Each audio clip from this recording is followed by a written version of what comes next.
Panginoon. Dito, hindi literal na may ilalagay sa noo at kamay. Ang noo, ito ay sumisimbolo sa isip o paniniwala. Ang kamay ay sumisimbolo sa gawa o kilos. Kaya posible na ang marka ay isang simbolo ng paniniwala at pagsunod. Hindi lang basta pisikal na bagay. At 2, ano ang pinakadiin ng marka?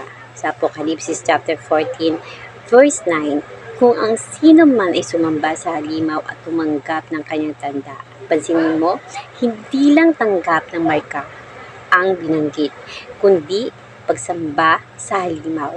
Ibig sabihin, ang marka ay konektado sa pagsunod, pagsamba, katapatan.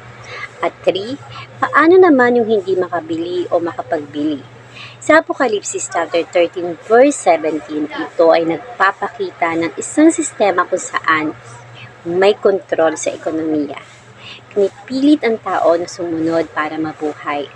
Pero tandaan, hindi nito sinasabi kung paano eksaktong gagawin.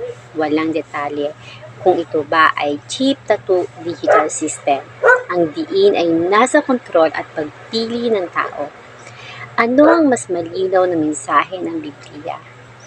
Kung pagsasamahin ng lahat ng talata, ang malinaw na mensahe ay ang marka ng halimaw ay isang tanda ng pagsunod sa maling kapangyarihan, isang espiritual na desisyon, isang pagsuway sa Diyos kapalit ng kaginhawaan.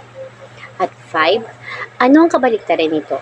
Sa Apokalipsis chapter 14 verse 12, narito ang pagtitiis ng mga banal na tumutupad sa mga utos ng Diyos at pananampalataya kay Jesus.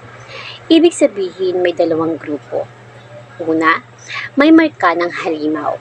At pangalawa, tapat sa Diyos. Kaya ang tunay na tanong ay, sino ang susundin mo? Ang Biblia ay hindi nagsasabing chip ito. Ngunit sinasabi nito na may tanda, may kaugnayan sa pagsamba at pagsunod, may epekto sa buhay at kabuhayan. Kaya maaaring literal, symbolikal o kombinasyon. Pero ang pinaka-importante, ito ay tungkol sa pananampalataya at katapatan. Ngayon na nakita mo kung ano mismo ang sinasabi ng Biblia, maniniwala ka ba sa haka-haka o sa nakasulat? Ang tunay na laban ay hindi tungkol sa teknolohiya, kundi sa puso at pananampalataya. Kung gusto mo pa ng malinaw na paliwanag mula sa Biblia, huwag kalimutang